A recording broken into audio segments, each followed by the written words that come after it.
Hello and welcome to the Big 12 Mafia Show. I'm your host, Nathan Bomber Brown. With me today, we have a special guest, Bob Thompson.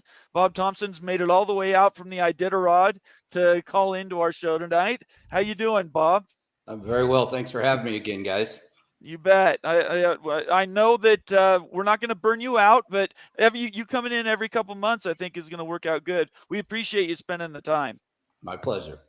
I want to introduce all the key contributors to the show. Obviously, Immaculate View and Moen Sports, and then my partner in crime is the Wild Ute. How you doing today, Ute?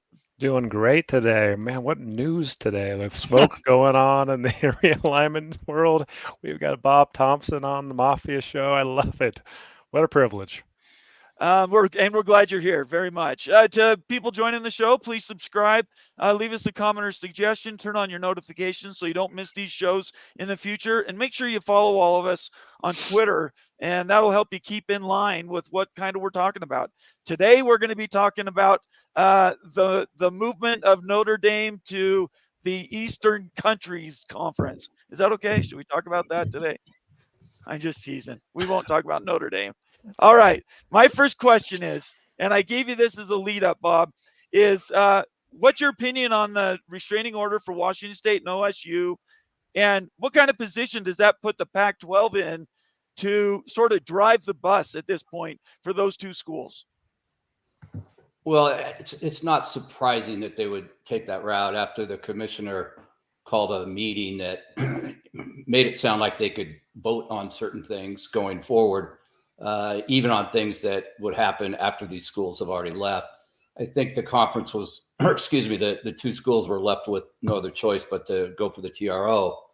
And they went for it in a friendly place in outside of Pullman or in Pullman. And it's not surprising that the judge granted it. I think what they're looking for is some clarity on what the liabilities and the assets are in the Pac-12 and what will remain after these schools leave, because they are leaving, even though they say technically they haven't notified the conference of that. They are leaving. There's no doubt. So it's important for the schools, the remaining schools, to know what's going to be left in the bank account, and I think the schools that are leaving understand that. I think the schools that are leaving are probably saying, well, on our way out, maybe we can grab a few bucks and to help with our transition costs, things like that.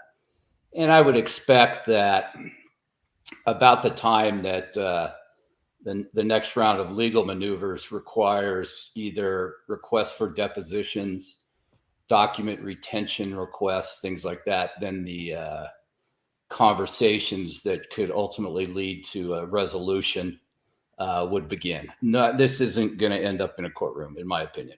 Right, negotiated settlement of some sort. Yeah, they just don't like to air their dirty laundry in a courtroom. That there's some negotiated resolution, and then everybody kind of moves on. The question will be, what's the negotiation and what's left for OSU and WSU to either take with them somewhere else or to use to reconstitute the Pac-12 in some form.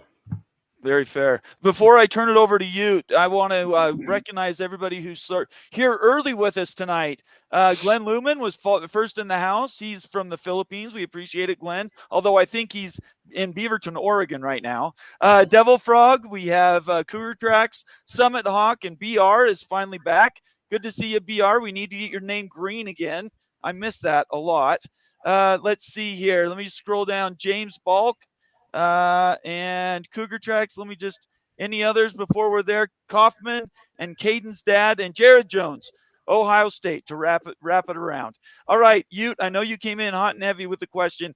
Go for it. Yeah, I could ask Bob questions all day long. I'm not going to, I promise you. But first off, does anyone have any follow-up, though, on the WSU, Oregon State, that you don't want to ask Bob before we kind of jump into a different topic here? That could go a while, so probably I'll say no. Okay. So, Bob, one thing that we've been really paying attention to on our shows is really TV viewership numbers. We've been paying attention to that every single week of the season, and we talked yesterday about how important viewership is.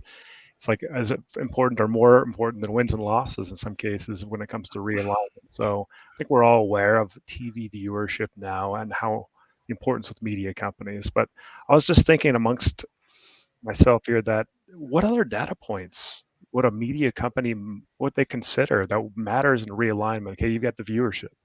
Really, what else from the media company's perspective are they looking at? It's going to drive.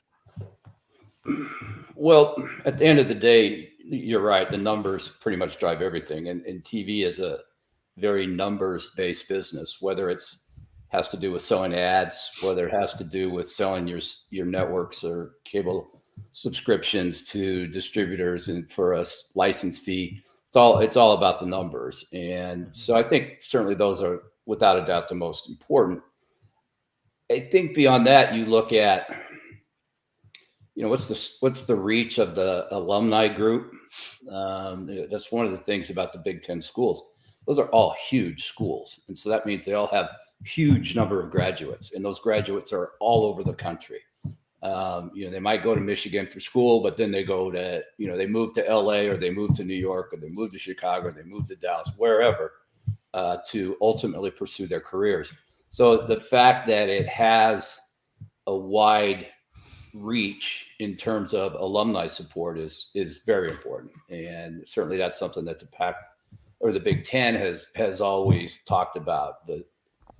Delaney used to quote me his number of Big Ten graduates in Southern California, that type of thing. So that's an important one. I think you also look at kind of the internal rivalries that really move the needle. I think you look at, again, using the Big Ten or using the SEC, the Michigan Ohio State game is always the first pick. And in the SEC, it's, Alabama, Georgia, most likely first pick. And so those kind of rivalries that really move the needle ultimately, respond with great ratings. So that kind of plays into the numbers thing as well. And then like this year, you had the amazing story, which is the, CU, who, been basically, you couldn't find them in a well-lit room for the last 11 years. Right. And now they're, front and center and pulling 10 million a week.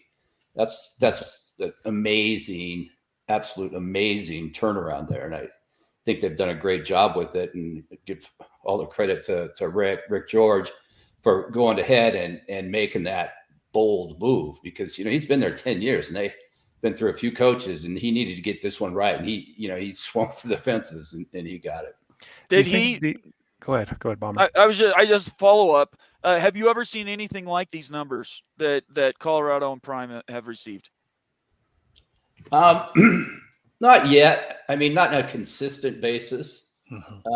It's almost, they said it's, a reality show, becoming a reality show with the game as the backdrop. Yep. And I think the story, it just goes to show you, especially early in the season, storylines like this can dominate the landscape.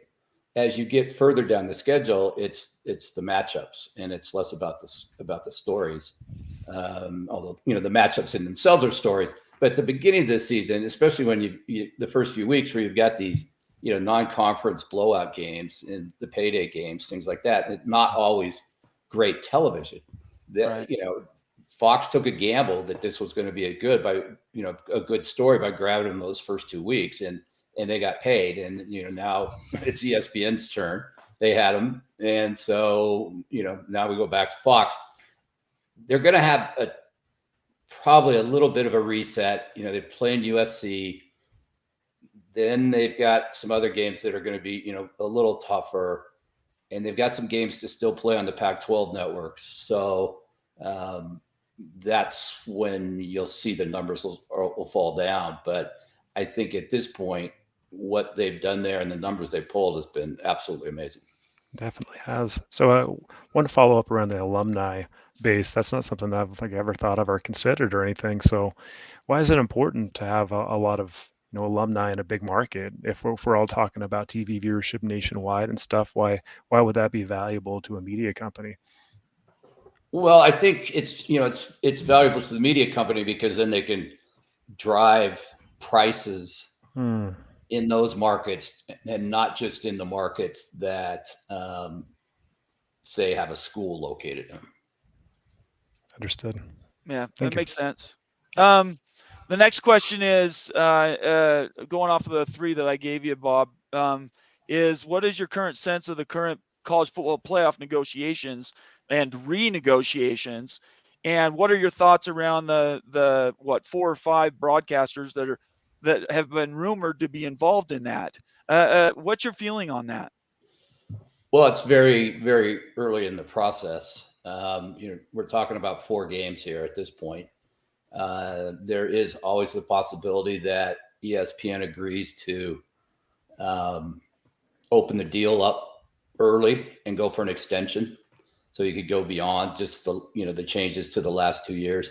I think, given the state of the economy, the state of the media business, I'd be surprised if they do that.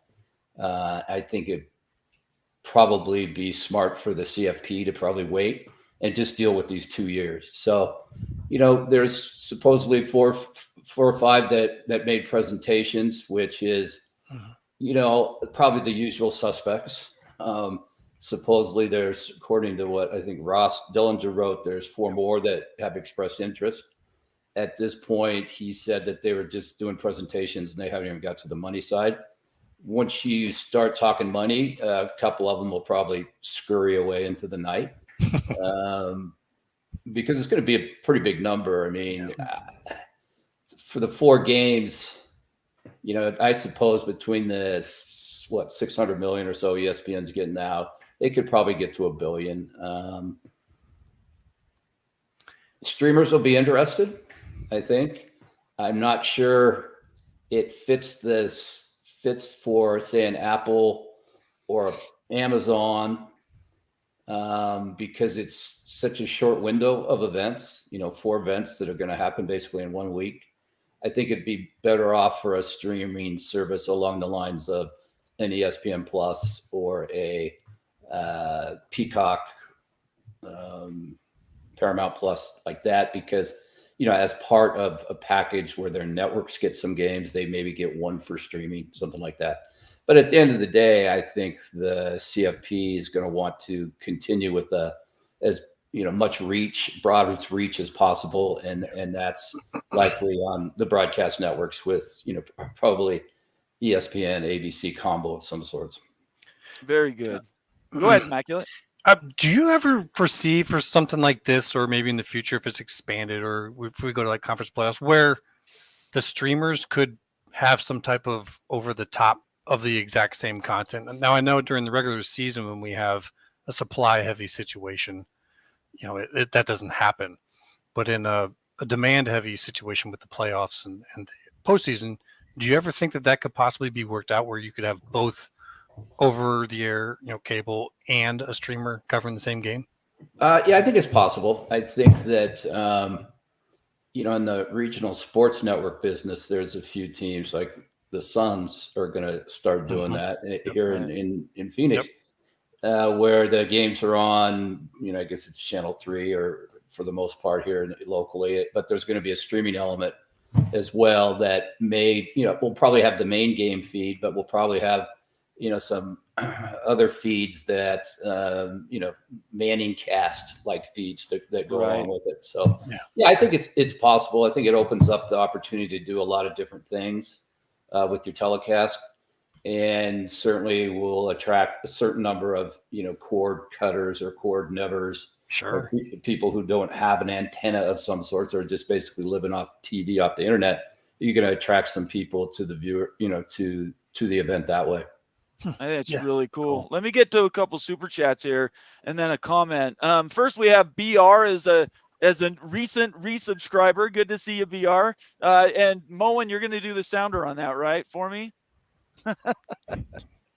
We're still working on timing if Moen's still there. Get that soundboard going. Yeah, and I'm waiting for that. And then I'm going to get to this comment from R Webb, who's one of our members. He says, "Great to see Bob on. Bob, as a follow-up to your tweet today, how would you play the CFP restructure if you were the G5 conferences?" And that's a fantastic question, by the way.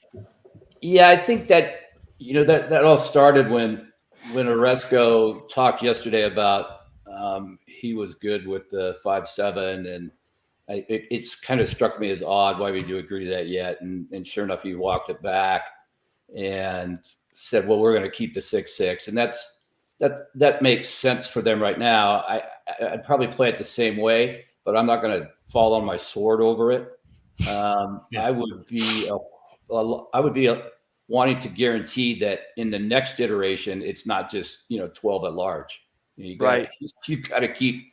You're better off having one automatic bid for a long time than two for the next 2 years, and then have the power guys some way try and cut you out of any automatic guarantees or automatic invites. Absolutely. And having that access, I think, is what we're all here for. I think the more people involved, the better the product. We just it's that exclusionary part that we're trying to sort of work around, and for the G5s, that's tough. Oh, for sure, but like 6 spots too, though, guys. 6 spots. I mean, that's a little excessive too. I don't think especially 4 power conferences. I don't think anybody here is saying that they have to have 6. I think that that whole argument's kind of wild, actually, to try to even make an argument for 6 after everything's shooken out. Anyway, we can get to the super chat, but it's an interesting topic. And I just don't see really where there's any kind of weight where 6 could actually work. Here's if the pack remains. Yeah, that's if the pack. So if the pack remains, let's talk about that. If the pack remains, if you want, that's the a tough champion of the pack would get into the CFP. Is that what the idea is there? I think what Bob said in his tweet earlier today, he basically said, yeah, they could do that for 2 years and then burn a bridge forever. Yeah. And lose all access, right, Bob? That's his, yeah, that's and I'm not sure. I saw Immaculate's conversation on that that room or on that chat the other day, or that pod the other day, and it's a very good point. I'm not sure that, like I said today, that ESPN's going to save the money. The question is, what's the CFP going to do with the money? I think more than anything, right. And whether they go to per school amount versus just a lump sum to a conference, and the conference divvies it up. I think they need to go to the per school amount, and that would kind of trump what maybe the Pac-2 is trying to do for a couple of years. I don't know though that they've made that vote yet. A few years back here, Oklahoma, the Big 12 was 10 schools, and now they're up to 16. So that's they're splitting it a whole lot more ways than they used to, and there's really been no acknowledgement of the increase in the size of some of these conferences. And I think with the Pac-12 sitting there with 2, you're going to have to take a look at that. Jared Jones, a $50 super chat, which is amazing, right? $50. Thank you so much, Jared. He says, Bob Thompson in the house. Oh, this is going to be awesome. You guys rule. Well, there you go, Bob. If you need a positive affirmation. I'm like I'm like the Pac-12 and Apple getting you guys new subscribers. Hey, I'm all for that.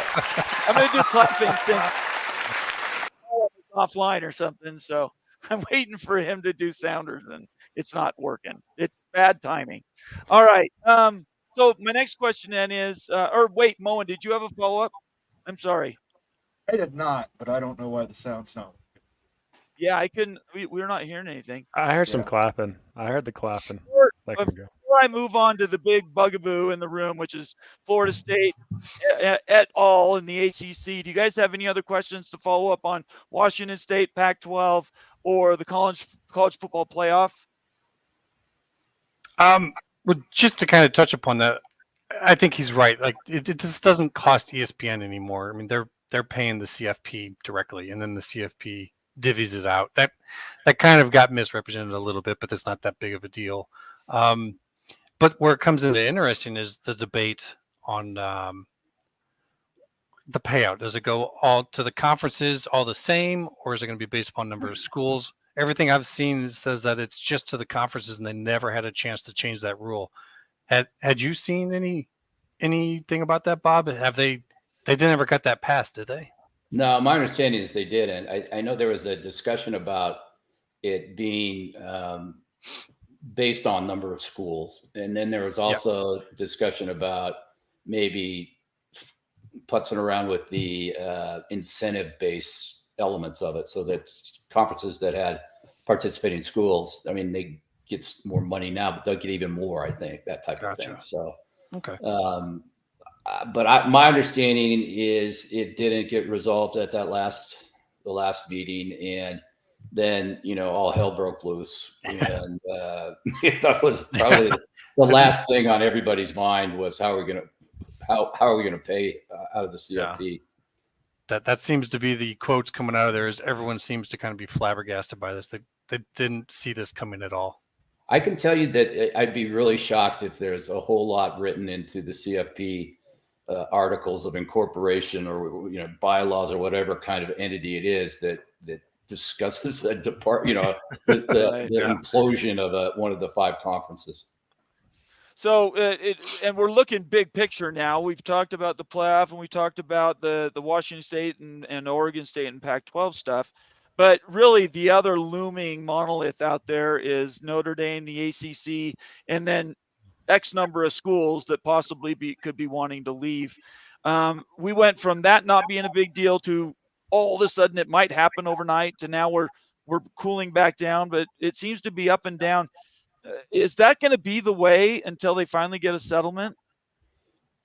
I think with the ACC, this is the second one who's kind of tested the waters with we're out of here speech. Right. I think the story smelled like a plant to me. Okay. But I think there's a lot of smoke for there not to be some sort of a fire. Is it going to happen, in October, like I've seen written in a couple of places? I have no idea. But I think clearly there was 3 schools who didn't think that what everybody voted for to bring SMU, Stanford, and Cal in made sense. And they've been very, very adamant about that, so much so that a number of them released statements prior to the announcement that they had in fact not voted for it. You don't usually see that kind of stuff in the college sports world. They're, even if they don't agree, they kind of keep their dirty laundry private, and you don't see them coming out and making those kind of things. But it's all going to come down to if there's a bunch of them make a run at trying to get out of that grant of rights, then it's a whole different conversation. And as I said on the first rule of realignment, trust nobody. So it almost seems like they're codependent. If Oregon State and Washington State, if that actually gets settled, and we all hope that they go to the Big 12, that sort of eliminates that extra conference sitting out there, and they can move on and turn a page. And that might lead to then further steps that would settle further in the ACC, SEC, and Big 10. Do you see it sorting out by the end? Like, I'm looking for a timeline, maybe by the end of this cycle, which I guess the new negotiation is starting now for 2026, right? Yeah, well, I don't know. I mean, that depends if ESPN's prepared to go ahead and open it. I doubt they've gotten to the negotiating window. So, but certainly very soon they're going to have that conversation about 26 and going forward. So yeah, you'd like to think that that's going to be resolved by then, but then you have these grant of rights and you have the conference TV deals, and a number of them are locked in until 2030, 2031, 2036, all in the 30s, more or less. So those deals you don't even start talking on those for a couple of, at least till 2028, something like that. So once we get through the CFP and we see what happens with, the Pac-2, and we see what happens in the ACC, I'm sure something else will come up. But I think for now, those are the 3 that we got to look at to be resolved, to kind of get an idea where all this talk about realignment and those type of things finally put to bed for at least a few years.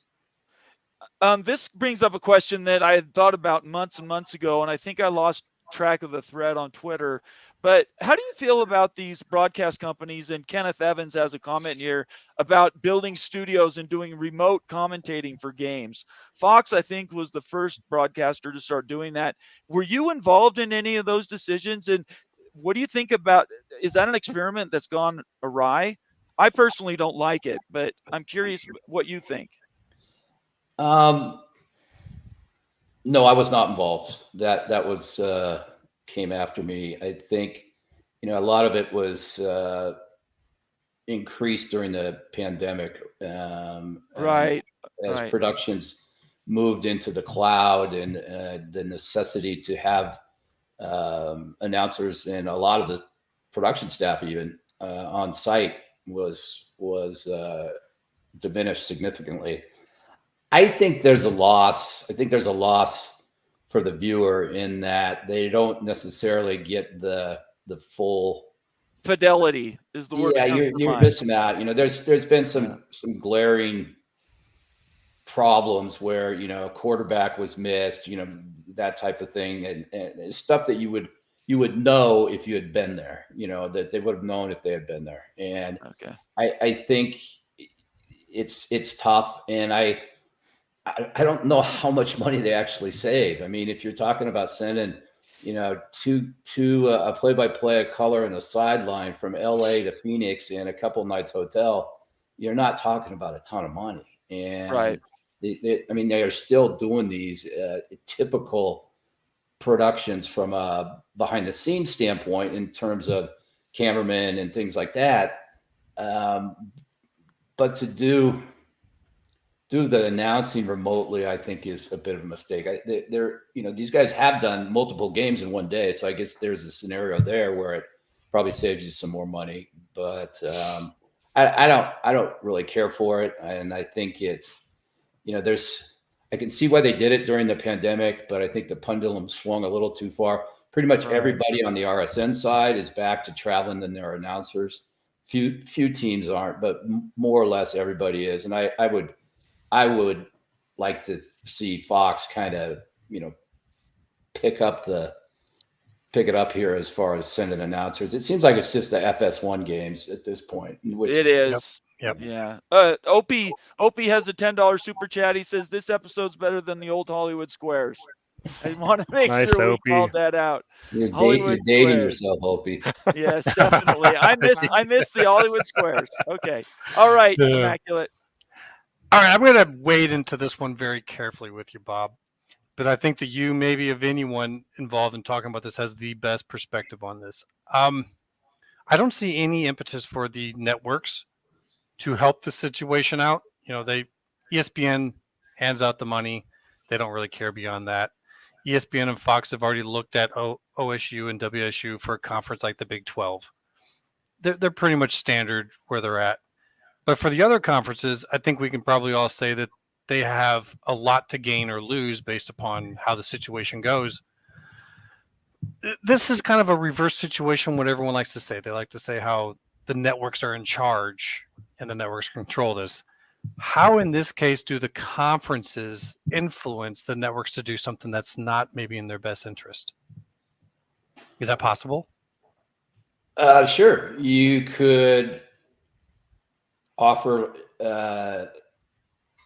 extensions to existing deals, and there's a value in that. Okay. The networks get certainty as their cost structure going forward. So that would be the first thing. I mean, over the years, I had many people come back to me and say, we have a problem. Can you help us out of our problem? And so what we would do is structure something such that it got them to their, where they want to be, yet we got something out of it as well. So whether it was, we changed the payment schedule, we added years, there's a bunch of things you can do to kind of bridge the gap so that both sides become, to use an overused term, win-win in this type of a situation. And I think the fact that OSU and WSU, have been, playing well, which is good, that they do bring some value to conferences. And they may be bringing a fat wallet with them themselves as well. So, as I said, a wallet full of personality will get you a long ways. It's the storylines. Yeah. So it's, There's a again, that's why they need to find out what happens with what the liabilities and assets are in the Pac-12. And, there's NCAA credits. The Rose Bowl owes them some money. They owe the Holiday Bowl some money. They owe Comcast $50 million. There's a bunch of money going back and forth, and they got to figure out where it's all at before they really decide if they even want to mess around with what's left of the Pac-12, or if they just walk away like everybody else does. This comment from Devil Frog, I thought from the moment I first heard the idea, and I know John is one of your friends, John Canzano, who originally put out that idea of the SMU buying their way into the Pac-12. What was that, 3 or 4 months ago? Right. And it had been an idea that had even been older than that, but had surfaced again and then finally comes through to the SMU. Do you believe that SMU to the ACC was a poison pill? And will it eventually lead to the bigger brands consolidating again into the Big 12, SEC, and ACC, Big 10? I don't know. I think, the SMU has been looking to get into a Power 5 for years and years. Right. There was a former executive at Fox who went to SMU, and they were just obliterated by that whole death penalty and getting kicked to the curb. And they got a lot of money around there too. I'll tell you that. So it doesn't surprise me that they were able to pull it off at all. Is it the death knell for the ACC? I don't know. I think if you're going to do what they did, I think SMU, as far as expanding all the way to the West, I think SMU does bring some things in that it, for lack of a better word, it's a good stopover place on your way to San Francisco. Right. And you could do a lot of things there on the way. And they've talked about maybe using some of the facilities in Dallas, Fort Worth area, of which there's a lot, to stage various competitions that would be more like tournaments, right? Like they do with gymnastic meets and track and field meets, things like that. And so it kind of would ease the pain for a lot of the Olympic type sports having to travel so far. But that death knell, I don't know. It's an interesting question, and that it could be. There's a lot of talk that's what they're all upset about. I think in the terms of the ACC, what they're upset about is they're not getting paid enough. You're right. Well, it's the root of all evils. That's what, the money is where it's where the people get messiest. And we've seen that over and over again. You have one final question? Yeah, I do. I have a final question here. So, Bob, you quote tweeted an article today from The Athletic. I was speaking about the Big 12, Brett Yormark, and them holding on for Arizona, right? And you made mention again that there was no mention in the article really of any media companies being involved, Fox or whoever, right, being involved in that. It was just the presidents and everything. So can you walk us through this again? Because I think we all need a re-education really on how realignment works, like from a fundamental level and stuff, like the A through Z, and who's driving the bus here. Yeah. Well, first of all, I don't take my comments to mean that TV is not involved. They're absolutely involved, but I think they're more reactive than they are proactive in that it would not be unusual for someone, in a position at one of these networks to get a phone call from a commissioner or an athletic director that says, "Hey, we're thinking about expansion and we're thinking about these schools. What's it worth? Is there any worth, and how much?" And, we would run the numbers. They normally have hired a consultant of some sorts themselves. And so they probably have a pretty good idea of what the numbers are. And then it's just a matter of seeing if it makes sense. But for the most part, there was not a lot of expansion discussions that I was involved in, but there was a lot of expansion. There were some things that we did in 2010 that kind of gave the right for Longhorn Network to launch and be distributed outside of Texas. but we got something for it. We got an extension, and we, again, it's like I was talking about earlier. If you're trying to, meet in the middle, both sides got to get something. So I think the misunderstanding that people have is that somehow TV is driving the bus. I mean, we pay for the gas, right? But we're not driving the bus. We have no vote. I never made a vote. We never told somebody to vote a certain way. And these presidents and chancellors and the top administrators at these institutions, they're big boys and girls. They make the votes, and they need to understand that there's repercussions to those votes, and you can't. People want to just blame it all on TV. That it's just not how it is. I understand it, and I've kind of done it till I'm blue in the face. It was nice to see, Magnus was interviewed on one of those pods with Marcia and Oren, and he said the same thing. And then you read Max's article today in The Athletic, and it's really no mention of TV. The only TV that was mentioned was that, they didn't get a deal with Apple. Right. And, so what? Is it Apple's fault?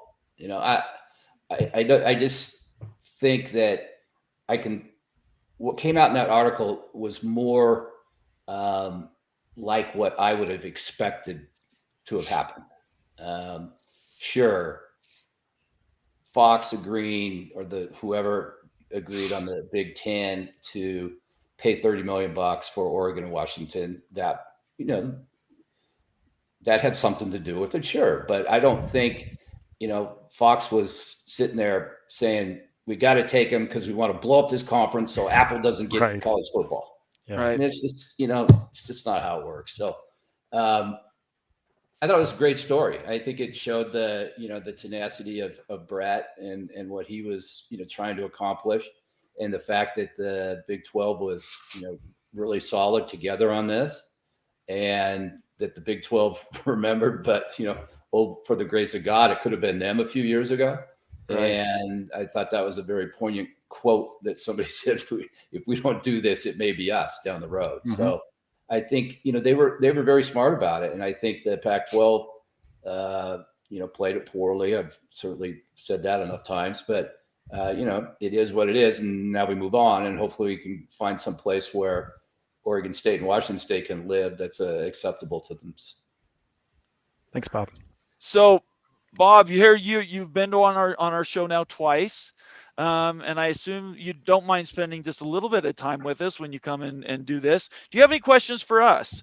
Anything? We're a little closer to the everyman. We're dealing with, Immaculate's on the front lines every day fighting the good fight. I got some bruises. Do you have any questions for us about what we've seen or anything like that? Well, what's your general consensus on the whole idea of geography going away? To me, that was always one of the attractions of college football and basketball, was the geographic relevance. And now it's kind of gone. And does that matter, or do you guys think that ship sailed? So what? I think it matters. Yeah, I think it matters because you talked about rivalries, right? Your rival's not going to be across the U.S. Your rival's going to be in the same state or close by. So it's easy to, brush those aside and jump into a different conference, but there are impacts, down the line and everything with that. So, we're trying to bring rivalries even back to the Big 12. There's a lot of talk and stuff that maybe one day like Pitt will come back, play West Virginia again. So there's a lot of dreaming about that type of stuff, and I think geography does matter at the end of the day, and we're realizing that in every realignment move that pushes us away, we're going to realize that even more, and people are going to long to go back to that way and stuff, but really it's largely driven by the rivals and the teams that you played for many years. Immaculate? Yeah, in terms of geography, what we're seeing, it's kind of a two-way street here. I think we're finding out that it matters more than ever, as you're saying, with rivalries. More often than not, those are based off of close geographic positioning. But at the same time, I think that, especially with maybe some of the younger folks, they're not quite living the same way we did, in that I don't think geography matters as much to them. I think that they're looking if they're interested in this, they're looking more at matchups. Right. They don't care so much that your state is next to our state, and like look at Colorado. Look how many people are getting into that Mhm. didn't know anything at all about them last year. And do they care if Colorado is playing Nebraska next door, an old rivalry, or Colorado State, or are they more interested in Colorado versus Oregon? Or going forward, maybe some of their matchups in Texas because of Dion's connections to Texas. So, what I think is very interesting, I was going to talk to you about, is the Olympic sports. And you're saying how in the ACC, that they may have to figure out something between conferences, because there is no easy answer for that one. I certainly don't know, and Right. it's a mess out there. Everyone's got different opinions. Yeah, I think it's that's something that's going to have to be dealt with, because Chip Kelly's been promoting this idea that football's separate, and that may very well be where it has to be at some point down the road. That brings to mind another question, and my belief is that the next round is, instead of expansion from kind of the bottom up, it's going to be the top out. Yeah. And that you're going to end up with the kind of the super conferences, and some of the folks not necessarily pulling their weight in some of these big conferences might be looking in a situation similar to what Oregon State and Washington State are looking at. And there's been a lot of stuff floating around, and a guy over at Boise State. It was the AD, I think. Yeah, assistant Deputy AD. assistant. Yeah. He put together a plan, and he's, I got a hold of him, and he sent it to me, and it's very interesting. And that's the whole relegation model. And it's got some really good things in it. And I'm wondering what and I've seen that when I used to deal with a lot of international soccer, how that works and how important those relegations and demotion games are. And I think it creates some, extra value from a television standpoint. It makes some games that are otherwise not worth a whole lot worth something. What do you guys think about that from the standpoint of, from a fan interest? Let's forget about that, conferences might get riled up again, or racked, raced through again. What do you think about relegation and promotion? So I'm going to let Moen answer both of your questions, Bob, and then I'll answer, and then we can have everybody else answer. You're going to ask the Ohio State guy that question? So the relegation question, Moen, and then also he asked you a question about, geography, and how do you feel about that? I hate relegation. I don't think it'll ever happen. Okay. I don't believe it'll happen in the Big Ten anyway. Ohio State, Michigan, Penn State, we look out for our smaller schools in our conference, Indiana, Northwestern, etc. I see some people in the chat don't like that, but that's the way it is. It's one for all and all for one. There is no unequal revenue distribution coming either. We're kind of all in the same boat. So I don't think it'll ever happen. At least not in the Big Ten. As far as geography, I think the bigger the conference gets, you might be able to carve it out more. I've discussed this a little bit with like a 20-team conference, carving out a pod on the East Coast, a Midwest pod, a Great Plains pod, a West Coast pod, to maintain those regional rivalries while also giving you marquee matchups when you do cross-pod games.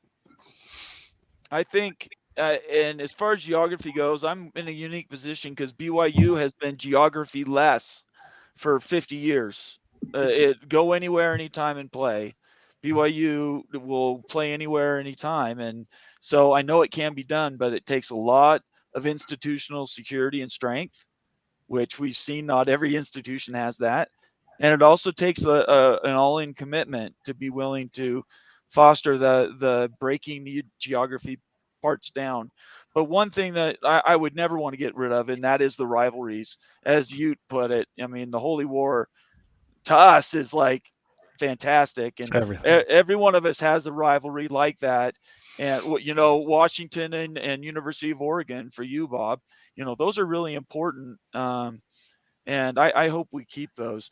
As far as relegation goes, I'm a fan of English Premier League soccer. It took me 7 years to figure out how relegation worked, all the way down from if amazing documentary is the Wrexham documentary. Have you guys been watching that? The Ryan Reynolds. They bought a team that wasn't even in the upper leagues, and it finally got promoted after 15 years. And they're going to try to build that up to eventually they have their goal as being in the Premier League. The good part about that system, it's merit based. You earn your way in. And I think there's a lot to that meritocracy in the United States that we like that. We reward people for working hard, and we don't like it so much when people either write a check to just get benefits for no sacrifice, or they're sort of grandfathered in without really being relevant for a long period of time. Well, just to add to that real quick, I as an Iowa guy, I'll agree. I do not see it happening with the Big Ten. One, the bottom half presidents are not going to give that any time of day because they're basically just kind of voting themselves out, and they know that. And there's too much pay differential between the conferences at the top. But once you get down to the G5, I have to admit it starts to make a little more sense because your pay differential between the conferences is less. So maybe as a budgeter, as someone at the school who's having to figure out how you're going to cover all expenses, it doesn't kill you if you do get relegated. I know with the relegation system over there for 2 or 3 years, once you get relegated, you're still getting the pay that you were getting before. Right. So the parachute. Yeah. So I could see it. I mean, and I think that could draw eyes that they couldn't draw before, because it kind of works in doing that. It gives you a reason to follow. So, but once you try to bring that up into the top levels, I'm having a hard time believing it. No, that's a good point, and I think his plan was really with G5, all G5 conferences. Yep. And I think that might be something that would make them a bit more attractive to television. I agree with Mullen that I don't know that the other conferences are going to do that or be open to that, the P5 or the P4s. End of the day, though, if the TV money is going to keep coming, it's just like what happened in Europe with the Super League. Blew up. They got floated and it blew up, but that doesn't mean it's not going to get floated again. Right. Yeah.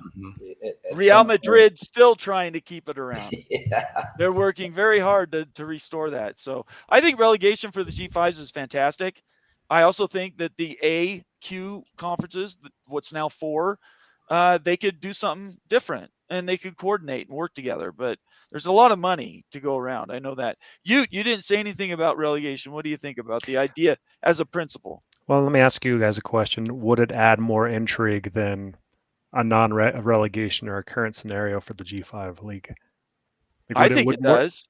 I don't think anyone would argue that, right? Yeah. More eyeballs would be on it because a team's going to get relegated, and plus, playoff berth might be on the line either way and stuff. But I think that it just adds more value and more eyeballs, more storylines, like we've talked about already, and everything to bump up the media value. And that's what really the goal would be for adding relegation. I love the idea of relegation. I would love it across college football. I would love if the Big Ten and the SEC did that and stuff, so a team like Utah can make it up, right? Like the power to. I mean, why wouldn't we do something like that? It's the ultimate meritocracy. I love that idea and stuff. Being able to keep building and building and getting into the biggest league based on your performance on the field. I think it's a fantastic idea. I would love to see it everywhere. Yeah, the guy at Boise State, Mike Walsh is his name. He had some, one of my comments when I talked to him is, I'm going to say is the spreads between one conference, the top conference, and then the next tier. There's got to be some understanding of, it can't be a ton of money. There's got to be some sort of parachute or something that people need to be able to budget. They Yeah. don't That's know the how much- hardest part. Yeah, Yeah. Yeah, that's know how much the money- ugly side of it all. Yeah. Yeah, and so business. I don't think the spreads can be huge, but there needs to be enough of a spread.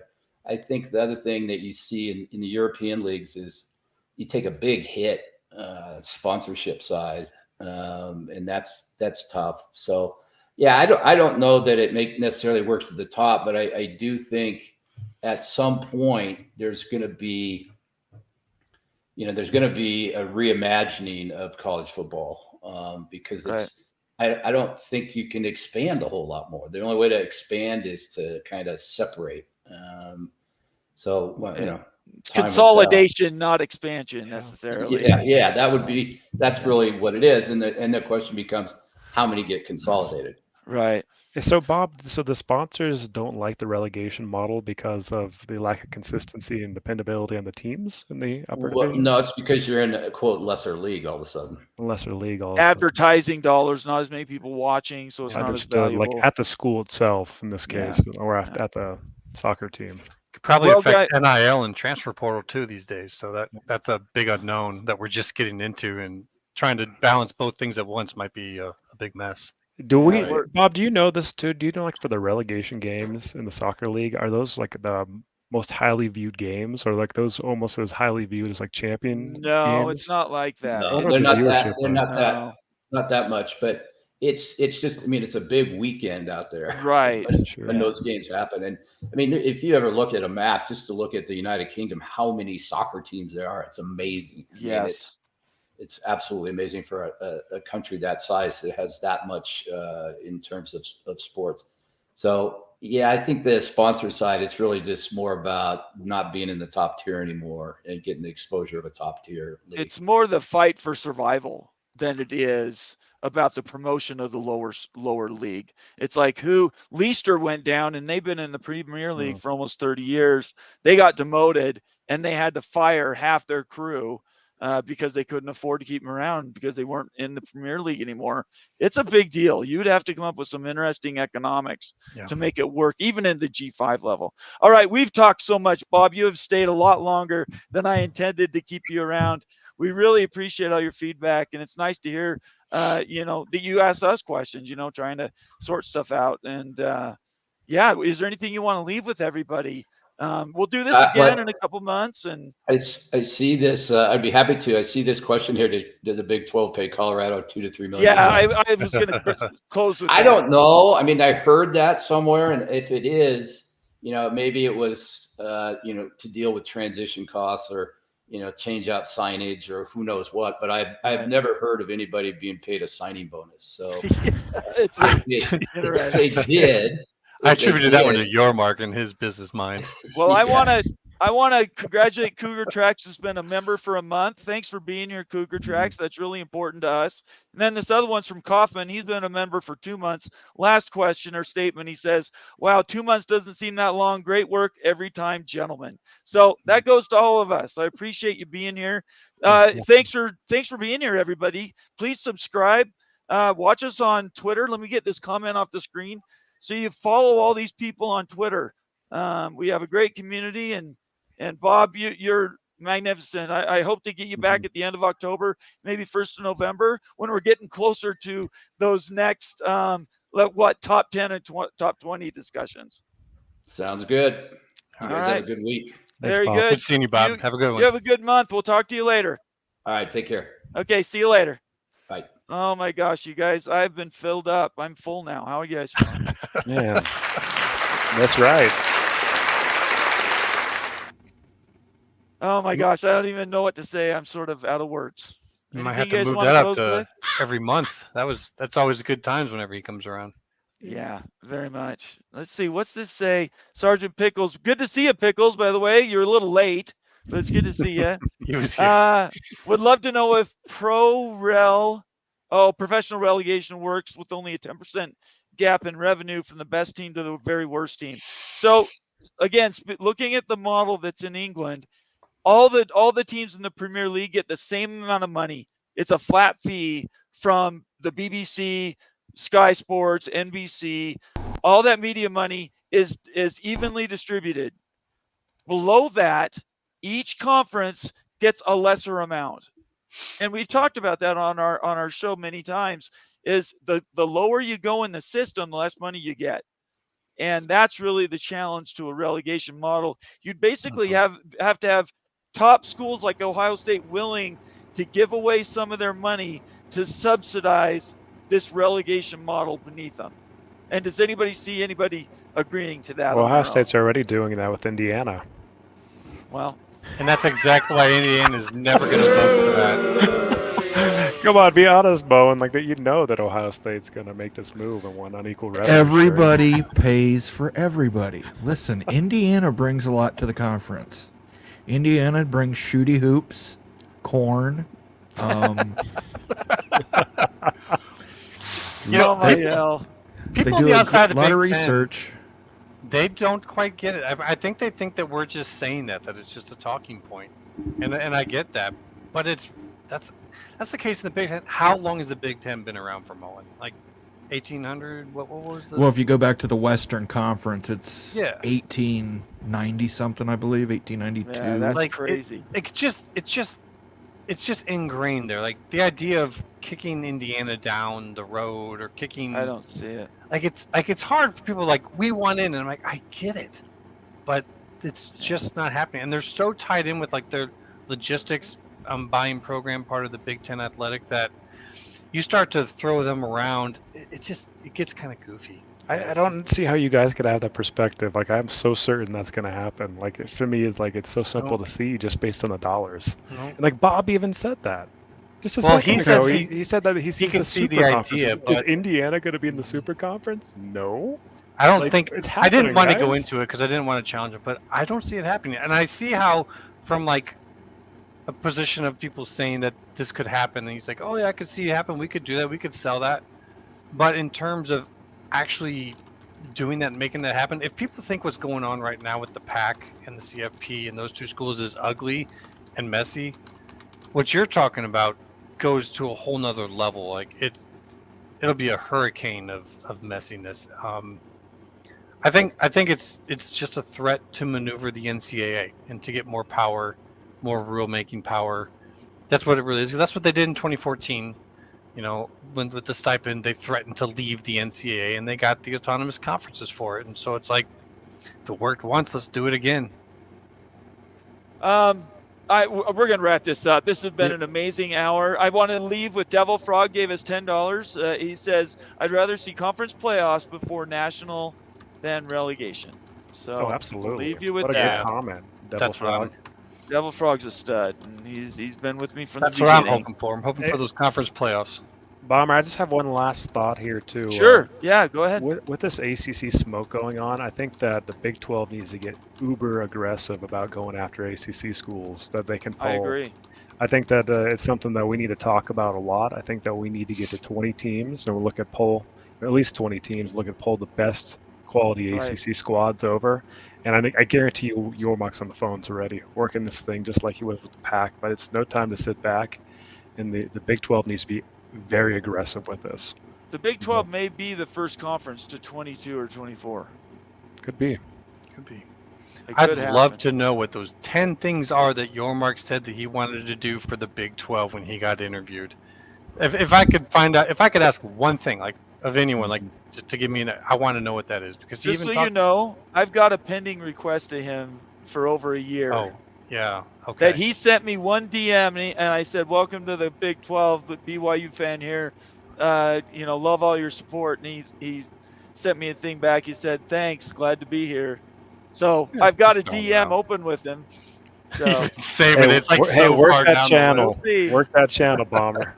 Hey, look, I just had the great Godfather Bob Thompson on our show. Hey, he Yeah, brought it you up to can't do Joel better than Klatt. that. We could, he brought up to Joe Klatt. He likes to talk about his little whiteboard of ideas, so you never know. All right, let's get out of here. I'm really tired. Let's meet tomorrow. We're going to do a tomorrow show since we're not doing a Friday show. We talked about doing that earlier, guys. What time are you thinking? What to see? Wanna do Earlier is 7 actually- Eastern? Earlier is actually better. 7 Well- Eastern? That works for me, but mowing might be really freaking high because I got to go get a back injection, and Oh, okay. I love it. so Those gotta are the get 'em days on. you want. Are you We have to kidding get me? him on. He's like, Thursday's my day. Let's My- do that. I can't do any worse than I did last week. So Okay, all right. We'll do it tomorrow. I'll send out the invite. It'll probably be 7 Eastern. We invite all of you to join us tomorrow. We're going to do our weekly pick'ems and do something with that crow. I don't know what we do with that the sounds are finally working, huh? crow. Hey, finally. Yeah. There's the Jayhawk A squawk. little late to the party, by the way. Thanks to everybody for your super chat. Really quick, let's run through those. VR's a member again. Good to see you, VR. Jared Jones, $50. Opie Dion, $10 with a comment. Cougar Tracks, member for a month. Kaufman, member for 2 months. And last but not least, Devil Frog. Thanks and appreciate everybody. Thanks, y'all. Have a great night, and we will talk tomorrow. Peace out.